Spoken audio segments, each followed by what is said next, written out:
Hi guys, ಎಲ್ಲರಿಗೂ ನಮಸ್ಕಾರ. ನಾನ್ ನಿಮ್ಮ Manoj from Manjula K Manoj YouTube channel. Guys, PGCET 2026 ಮೊದಲನೆಯ ವರ್ಷದ ಅಥವಾ ಮೊದಲನೇ ಸೆಮಿಸ್ಟರ್ಗಳ MBA, MCA, ME, MTech, architecture ಕೋರ್ಸ್ಗಳಿಗೆ ಪ್ರವೇಶ ಅಂತ ಇದೆ ಗುರು. ಅಂದ್ರೆ first sem ME, MTech, MBA, MCA ಕೋರ್ಸ್ಗಳಿಗೆ ಪ್ರವೇಶಾತಿಗೆ ಇದು ಒಂದು ನೋಟಿಫಿಕೇಶನ್ ಹೊರಡಿಸಿದ್ದಾರೆ KA ಅವರು. ಕರ್ನಾಟಕ ಮತ್ತು ಕರ್ನಾಟಕೇತರ ಅಭ್ಯರ್ಥಿಗಳಿದೆ 2026-27ನೇ ಸಾಲಿನ ಮೊದಲನೆಯ ವರ್ಷದ ಮೊದಲನೇ ಸೆಮಿಸ್ಟರ್ ಪೂರ್ಣಾವಧಿ ಅವರ ಅರೆಕಾಲಿಕ MBA, MCA, ME, MTech, architecture ಕೋರ್ಸುಗಳ ಪ್ರವೇಶಕ್ಕಾಗಿ ಆನ್ಲೈನ್ ಮೂಲಕ ಅರ್ಜಿಗಳನ್ನು ಆಹ್ವಾನಿಸಲಾಗಿದೆ. ಆಸಕ್ತ ಅಭ್ಯರ್ಥಿಗಳು 2005 ಮತ್ತು 2011ರ PGCET ನಿಯಮಗಳು ಮತ್ತು ಅದರ ತಿದ್ದುಪಡಿಗಳ ಅನ್ವಯ MBA, MCA, ME, MTech ಕೋರ್ಸುಗಳಿಗೆ ಪ್ರವೇಶ ಪಡೆಯಲು ಅರ್ಹತೆ ಪಡೆಯುವುದಕ್ಕಾಗಿ ಕರ್ನಾಟಕ ಪರೀಕ್ಷಾ ಪ್ರಾಧಿಕಾರ ನಡೆಸುವ PGCET 2026ಗೆ ಹಾಜರಾಗಬೇಕು ಅಂತ ಇದೆ. ME, MTech ಪ್ರವೇಶ ಪರೀಕ್ಷೆಯನ್ನು civil engineering, computer science engineering, mechanical science and engineering sciences ವಿಷಯಗಳಿಗೆ ಮಾತ್ರ ನಡೆಸಲಾಗುತ್ತದೆ ಅಂತ ಇದೆ ಗುರು ಇಲ್ಲಿ. ಮತ್ತೆ ಇಲ್ಲಿ ಟೈಮ್ ಟೇಬಲ್ ಸಹ ಕೊಟ್ಟಿದ್ದಾರೆ ನೋಡಿ ಗುರು. ನಡೆಯೋದು ಬಂದು 23ನೇ ತಾರೀಕು ಮೇ ಮಧ್ಯಾಹ್ನ 2:30 4:30 ತನಕ ME ಆರ್ MTech ನಡೆಯುತ್ತೆ. ಒಟ್ಟು 100 ಪ್ರಶ್ನೆಗಳಿರ್ತವೆ, 100 ಅಂಕಕ್ಕೆ ಇರುತ್ತೆ. ಮತ್ತೆ 24ನೇ ತಾರೀಕು ಮೇ ಬೆಳಗ್ಗೆ 10:30 ಮಧ್ಯಾಹ್ನ 12:30 ತನಕ MCA ಇರುತ್ತೆ. ಇದು 100 ಮಾರ್ಕ್ಸ್ ಇರುತ್ತೆ. ಮಧ್ಯಾಹ್ನ 2:30 4:30ವರೆಗೂ MBA ಇರುತ್ತೆ. ಇದು 100 ಮಾರ್ಕ್ಸ್ ಇರುತ್ತೆ. ಎಲ್ಲದರಲ್ಲೂ ಸಹ 100 ಕ್ವಶನ್ 100 ಮಾರ್ಕ್ಸ್ ಆಗಿರುತ್ತೆ. ಸರಿನಾ? ಅಂದ್ರೆ ಒಂದು ಕ್ವಶನ್ಗೆ 1 ಮಾರ್ಕ್ಸ್. PGCET ಅನ್ನು OMR ಮೂಲಕ ನಡೆಸಲಾಗುತ್ತದೆ. ಪ್ರಶ್ನೆ ಪತ್ರಿಕೆಯು ವಸ್ತುನಿಷ್ಠ ಬಹು ಆಯ್ಕೆ ಮಾದರಿಯಾಗಿರುತ್ತದೆ ಅಂತ ಹೇಳಿದ್ದಾರೆ. ಪಠ್ಯಕ್ರಮ ಇಲ್ಲಿ ನೋಡಿ, ಇಲ್ಲಿ PGCET 2026 ಪಠ್ಯಕ್ರಮ ಅಭ್ಯರ್ಥಿಗಳ ಮಾಹಿತಿಗಾಗಿ ಪ್ರಾಧಿಕಾರದ ವೆಬ್ಸೈಟ್ನಲ್ಲಿ ಪ್ರಕಟಿಸಲಾಗಿದೆ ಅಂತ ಇದೆ.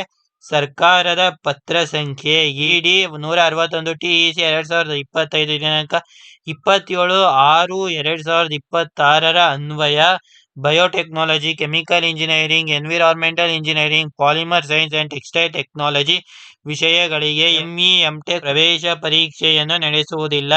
ಮುಂದುವರೆದು ಸದರಿ ವಿಷಯಗಳಿಗೆ ಪ್ರವೇಶಾತಿಯನ್ನು ಆಯಾ ಪದವಿ ಪರೀಕ್ಷೆಗಳಲ್ಲಿ ಪಡೆದ ಅಂಕಗಳ ಆಧಾರದ ಮೇಲೆ ನೀಡಲಾಗುತ್ತದೆ ಅಂತ ಹೇಳಿದ್ದಾರೆ. ಸರಿನಾ? ಅಂದ್ರೆ ನಿಮ್ದು ಬೇರೆ ಈ ರೀತಿ ಕೋರ್ಸಸ್ ಆಗಿದ್ರೆ biotechnology, chemical engineering, environmental engineering, polymer science ಮತ್ತೆ ಟೆಕ್ಸ್ಟೈಲ್ ಟೆಕ್ನಾಲಜಿ ಆಗಿದ್ರೆ ನಿಮ್ದು ಇಲ್ಲಿ ಏನ್ ಮಾರ್ಕ್ಸ್ ತೆಗೆದಿರ್ದಿರ ಗುರು, ನಿಮ್ಮ BE ಅಥವಾ BTech ಅಲ್ಲಿ ಅದ್ರ ಮೇಲೆ ಕನ್ಸಿಡರ್ ಮಾಡ್ಕೋತಾರೆ.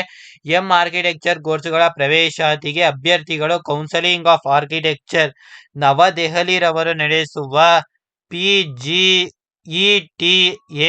2026ರಲ್ಲಿ ಅರ್ಹತೆ ಪಡೆದಿರಬೇಕು ಮತ್ತು ಅಭ್ಯರ್ಥಿಗಳು ಕರ್ನಾಟಕದ PGCET 2026ಕ್ಕೆ ಆನ್ಲೈನ್ ಮೂಲಕ ನೋಂದಾಯಿಸಿಕೊಂಡು ಆನ್ಲೈನ್ನಲ್ಲಿ ಅರ್ಜಿ ಸಲ್ಲಿಸಿ ಅರ್ಜಿ ಶುಲ್ಕ ಪಾವತಿಸುವುದು ಕಡ್ಡಾಯವಾಗಿದೆ. ಇಂಜಿನಿಯರಿಂಗ್ ಹಾಗೂ ಟೆಕ್ನಾಲಜಿ ವಿಭಾಗದಲ್ಲಿ ಗೇಟ್ ಪರೀಕ್ಷೆಯಲ್ಲಿ ಅರ್ಹತೆ ಪಡೆದಿರುವ ಅಭ್ಯರ್ಥಿಗಳು ಮಾತ್ರ VTU ಬೆಳಗಾವಿ ಅಡಿಯಲ್ಲಿ MTech ಪ್ರವೇಶ ಪಡೆಯಲು ಅರ್ಹರಾಗಿರುತ್ತಾರೆ. ಗೇಟ್ ಪರೀಕ್ಷೆಯಲ್ಲಿ ಮಾನ್ಯತೆ ಅಂಕಗಳನ್ನು ಹೊಂದಿರುವ ME, MTech, MR ಕೋರ್ಸುಗಳ ಪ್ರವೇಶಕ್ಕಾಗಿ PGCET 2026ಕ್ಕೆ ಹಾಜರಾಗಬೇಕಾಗಿರುವುದಿಲ್ಲ.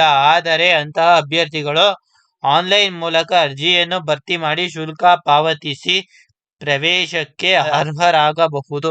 ಗುರು, ನಿಮ್ದು ಗೇಟ್ ಅಲ್ಲಿ ವ್ಯಾಲಿಡ್ ಸ್ಕೋರ್ ಇದ್ರೆ ನೀವು ಇದಕ್ಕೆ ಎಕ್ಸಾಮ್ನ ಬರೀದೇ ಹೋದ್ರು ಆಗತ್ತೆ, ಬಟ್ ಅಪ್ಲೈ ಮಾಡ್ಬೇಕಾಗತ್ತೆ ಗೈ. ಸರಿನಾ? ಇನ್ನು ಇಲ್ಲಿ ನೋಡಿ, PGCET ಈ ಮಾಹಿತಿ ಬುಲೆಟಿನ್ ನಲ್ಲಿ ನಿಗದಿಪಡಿಸಿರುವ ಯಾವುದೇ ಅರ್ಹತಾ ಷರತ್ತುಗಳನ್ನು ಪೂರೈಸದ ಅಭ್ಯರ್ಥಿಗಳನ್ನು ಕರ್ನಾಟಕೇತರ ಅಭ್ಯರ್ಥಿಗಳು ಎಂದು ಪರಿಶೀಲಿಸಲಾಗುತ್ತದೆ. ಕ್ಲಾಸ್ 10 ಮತ್ತು ಇಂತಹ ಅಭ್ಯರ್ಥಿಗಳು MBA, MCA ಕೋರ್ಸುಗಳಿಗೆ ಆಡಳಿತ ಮಂಡಳಿಯವರು ಸರ್ಕಾರಕ್ಕೆ ಬಿಟ್ಟುಕೊಡುವ ಸೀಟುಗಳಿಗೆ ಮಾತ್ರ ಪ್ರವೇಶ ಪಡೆಯಬಹುದು ಹಾಗೂ SC, ST, OBC ಅರ್ಹತಾ ಮಾನದಂಡಗಳು ಕರ್ನಾಟಕದ SC, ST, OBC ಅಭ್ಯರ್ಥಿಗಳಿಗೆ ಮಾತ್ರ ಅನ್ವಯಿಸುತ್ತದೆ ಎಂಬುದನ್ನು ದಯವಿಟ್ಟು ಗಮನಿಸಿ. ಏನೇನ್ ಕೇಳ್ತಾರ ಡಾಕ್ಯುಮೆಂಟ್ಸ್ ಕೊಡ್ದೇವ್ರೆ ಗುರು ನಿಮ್ನ ಕ್ಲಾಸ್ ಹೆಂಗ್ ಆಗ್ತಾರೆ ಅಂದ್ರೆ ಔಟ್ಸೈಡ್ ಆಫ್ ಕರ್ನಾಟಕ ಅಂತ ಕ್ಲಾಸಿಫೈ ನ ಮಾಡ್ತಾರೆ ಅಂತ ಹೇಳಿದ್ದಾರೆ. ಅವಾಗ ನಿಮ್ಗೆ SC ST OBC ರಿಸರ್ವೇಶನ್ ಸಿಗಲ್ಲ. ಪ್ರಾಧಿಕಾರದ ವೆಬ್ಸೈಟ್ ನಲ್ಲಿ ಪ್ರಕಟಿಸಲಾಗಿರುವ ಮಾಹಿತಿ ಪುಸ್ತಕ, ಶೈಕ್ಷಣಿಕ ಅರ್ಹತೆ, ವಿವಿಧ ವರ್ಗಗಳ ಸೀಟುಗಳಿಗೆ ನಿಗದಿಪಡಿಸಿರುವ ಅರ್ಹತಾ ಮಾನದಂಡಗಳು ಮತ್ತು ಅಂತಹ ಸೀಟುಗಳಿಗೆ ನಿಗದಿಪಡಿಸಿರುವ ಅಭ್ಯರ್ಥಿಯ ಅರ್ಹತೆ ಹಾಗೂ ಇತ್ಯಾದಿ ಮಾನದಂಡಗಳನ್ನು ಕಡ್ಡಾಯವಾಗಿ ಓದಿಕೊಂಡು ನೋಂದಣಿ ಮಾಡಿಕೊಳ್ಳಲು ಸೂಚಿಸಿದೆ ಅಂತ ಹೇಳಿದ್ದಾರೆ.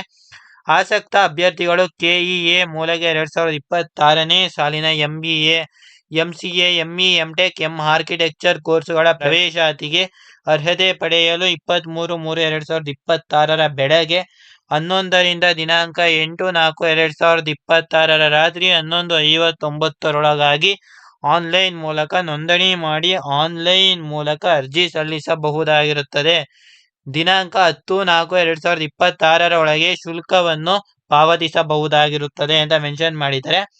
ಅಂದ್ರೆ ಗುರು 8ನೇ ತಾರೀಕು ಏಪ್ರಿಲ್ ಲಾಸ್ಟ್ ಡೇಟ್. ಅಭ್ಯರ್ಥಿಗಳು ಹೊಂದಿರುವ UG ಪದವಿಗಳ ಆಧಾರದ ಮೇಲೆ ಆಯ್ಕೆ ಮಾಡಿಕೊಳ್ಳುವ ಸ್ನಾತಕೋತ್ತರ ಪದವಿಗಳು ಮತ್ತು ಪ್ರಾಧಿಕಾರವು ನೀಡುವ ಎಲ್ಲಾ ಪ್ರವೇಶಗಳು ಸರ್ಕಾರ ಸಂಬಂಧಿಸಿದ ವಿಶ್ವವಿದ್ಯಾನಿಲಯಗಳ ಹಾಗೂ ಅಪೆಕ್ಸ್ ಸಂಸ್ಥೆಗಳು ನೀಡುವ ಅನುಮೋದನೆಗೆ ಒಳಪಟ್ಟಿರುತ್ತವೆ.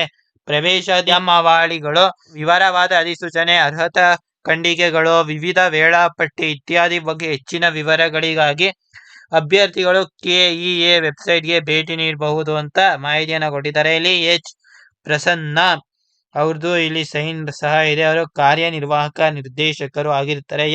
ಇದು ಗುರು PGCET ಕುರಿತಾದ ಸಂಪೂರ್ಣವಾದ ಮಾಹಿತಿ. ನೀವೇನಾದ್ರು ಅಪ್ಲೈ ಮಾಡ್ತಿದ್ರೆ ಕಾಮೆಂಟ್ ಮಾಡಿ. ಜೊತೆಗೆ ನೀವಿನ್ನೂ ನಮ್ಮ ಚಾನಲ್ಗೆ ಸಬ್ಸ್ಕ್ರೈಬ್ ಆಗದೆ ಹೋದ್ರೆ ದಯವಿಟ್ಟು ಸಬ್ಸ್ಕ್ರೈಬ್ ಆಗಿ. ಜೊತೆಗೆ ಪಕ್ಕದಲ್ಲಿರುವ ಬೆಲ್ ಐಕಾನ್ ಅನ್ನು ಕ್ಲಿಕ್ ಮಾಡಿ ಗೈಸ್. ಜೈ ಹಿಂದ್, ವಂದೇ ಮಾತರಂ.